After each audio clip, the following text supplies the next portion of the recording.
Mga Victorious, welcome sa Apam Bridge. Sa bidyong ito mga ka-Victorious ay bibisitahin natin ang Apam Bridge. Itong Apam Bridge ay tanyag sa Siargao Island mga ka-Victorious. Of course, hindi maging kumpleto ang iyong pagbakasyon sa Siargao Island kung hindi mo mapuntahan ang lugar na ito. Kung napapansin ninyo mga ka-Victorious ay kakaunti pa lamang ang mga tao na nakikita natin sapagkat ito ay nasa mga alas 4 pa lang ng hapon.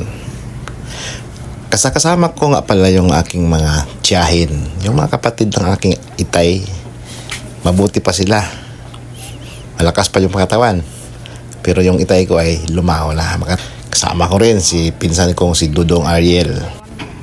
Iba-iba talaga ang ugali ng mga tao. May mga tao na ayaw magpunta sa mga maraming tao. Meron namang mga tao gustong pumunta sa napakaraming tao. Ika nga, nagpapakita lang na social being talaga ang tao. Yan, kung napapansin ninyo mga ka-Victorious, napaka-ordinaryong tulay lang naman ito mga ka-Victorious. Pero, bakit kaya ang mga tao ay pumupunta dito? Bakit nga pala ito tinatawag na Apam Bridge? Apam kasi mga ka-Victorious, ang ibig sabihin niyan ay foreigner. Marami kasing mga foreigner na namamasyal dito mga ka-Victorious. Wala man yung mga pagkaon ng area. Ang ilan sa kanila ay galing sa iba't ibang lupalop ng ating mundo. Masayang masaya ang aking mga tiyahin mga ka-Victorious. Kahit pilit na tinitiis ang sakit na kanilang mga paadulot lang. Siyempre, matanda na. Guys, naadali ang mga tao pangitag ko nga Apam mo. Kaya sila oh. Sa Apam Bridge. Kaya sila, may nakita sila Apam. Bilib na bilib ako sa aking mga tiyahing ito mga ka-Victorious kasi talagang pakisama. Tawa lang ng tawa. Banding lang ng banding. Parang walang iniisip na problema.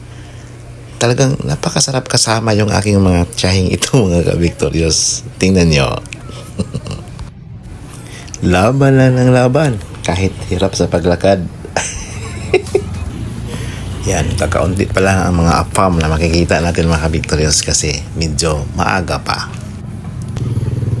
Yan, sina Auntie Maxima at si Auntie Marcelina. At siya naman ay si Auntie Maria. Nanay Iyay, kung tatawagin. So, yan mga ka-Victorious, parami na lang parami ang mga Apam na nating makikita. Kasi palalim na ng palalim ang oras. Yan, alas 5 na ng hapon. Hindi lang pala Apam ang ating makikita dito mga ka-Victorious. Meron ding mga lokal na mga turista. Siyempre, may marami namang magaganda. Marami namang mga gwapo na mga lokal na mga turista. Ano may naka?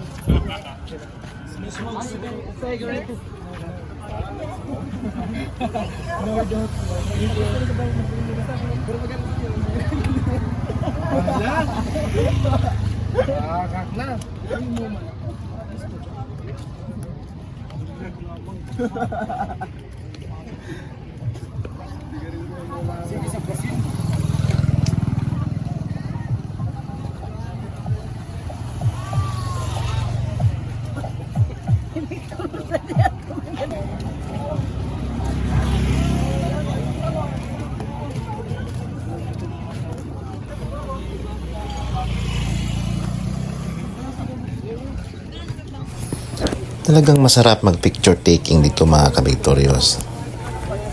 Ilan pa nga sa mga Apam na ating makikita dito mga ka-Victorious ay tumatalon sa tulay.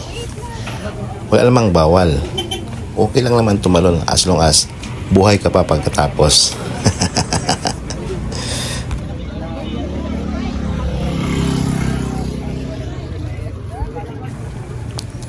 At ayan sa gitna si Nanay Linda. Kahit hirap sa paglakad, hala, banat lang ng banat.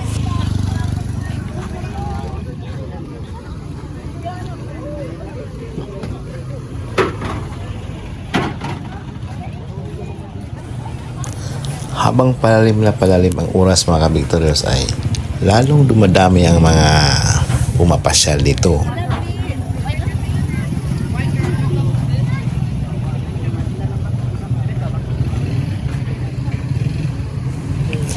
Kung iyong napapansin mga kabiktoryos, maraming mga motoristang dumadaan dito mga kabiktoryos. Siyempre, tulay ito ng mga sasakyan.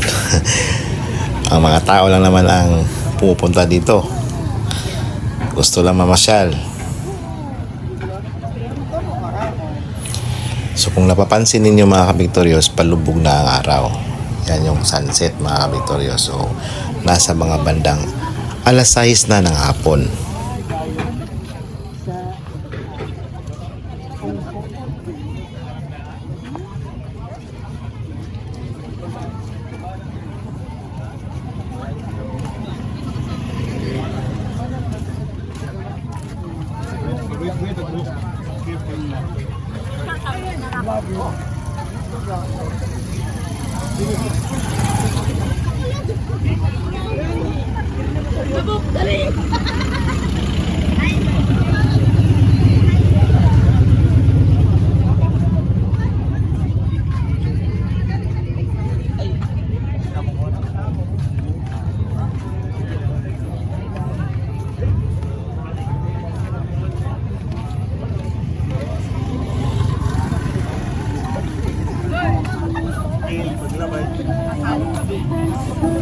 Sa bahaging ito ng tulay mga kabiktoryos ay mas marami ang mga tao sapagkat malapit dito ang nabibilhan ng mga pagkain, beer, soft drinks o kahit ano pang mga gusto nilang bilhin. Tingnan nyo, ang mga motorista na lang ang mga nag-adjust mga kabiktoryos, dahan-dahang tumatakbo ang kanilang masasakyan kasi marami talaga ng mga tao mga kabiktoryos. Pero ang priority dito mga kabiktoryos ay ang mga sasakyan siyempre. Tulay ito ng mga sasakyan. Talagang hindi lang maiwasan na pumapasyal ang mga tao dito. Lahat-lahat na, foreigner at saka lokal. Kung may mga foreigner kasi, marami din pupuntang mga lokal. Siguro ay naghahanap lang foreigner or AFAM. Meron ng mga tinda-tinda dyan mga kabiktoryos. So, may mga tolda-tolda na yan mga kabiktoryos. Pagkain yan dyan mga kabiktoryos.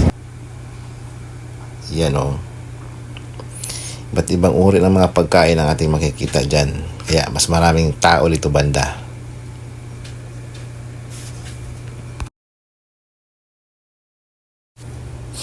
Bakas na bakas sa mga mukha ng aking mga tiyahin mga kabiktoryos ang galak, tuwa. Kasama nga pala namin si Mimi, yung aming tour guide na pamangkin. Salamat nga pala sa aming tour guide na si Mimi, mga kabiktoryos, kasi hindi kami iniwan yan.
Sa may banda nga pala dito mga kabiktoryos ay akala ko mayroon pang magagandang puntahan ang aking mga tiyahin. Yun nga pala ay maghahanap lang pala ng CR.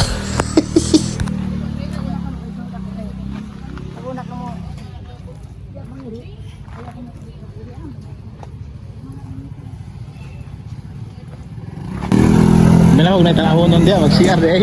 Mag-andamandam. CR man di eh, binakong sa iyo ito diya. Mag-andamandam sa akong hantiponon.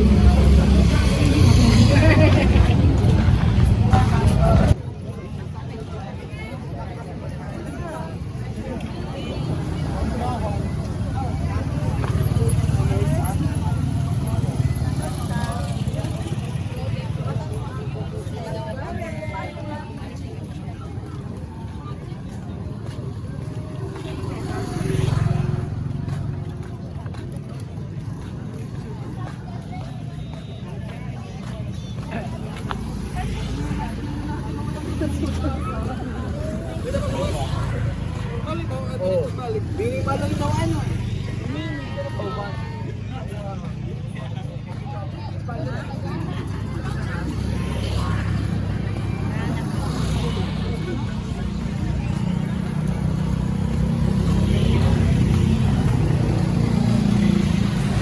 napagpasyahan namin ni Dudong Ariel na kunin na namin ang aming service vehicle. Kasi kung titingnan ninyo mga kabigteros ay padilim na lang padilim at saka malayo pa aming uuwian. At alam namin masakit na rin ang mga binti ng aming mga tiyahin.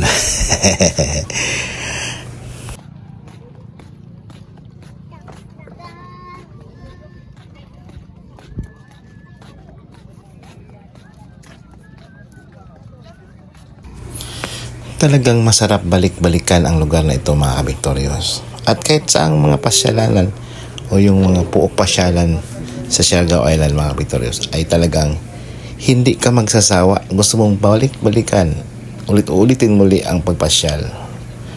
Yan, may drone mga kabiktoryos. So salamat nga pala sa inyong panonood at hanggang sa muli mga kabiktoryos. Thank you and God bless.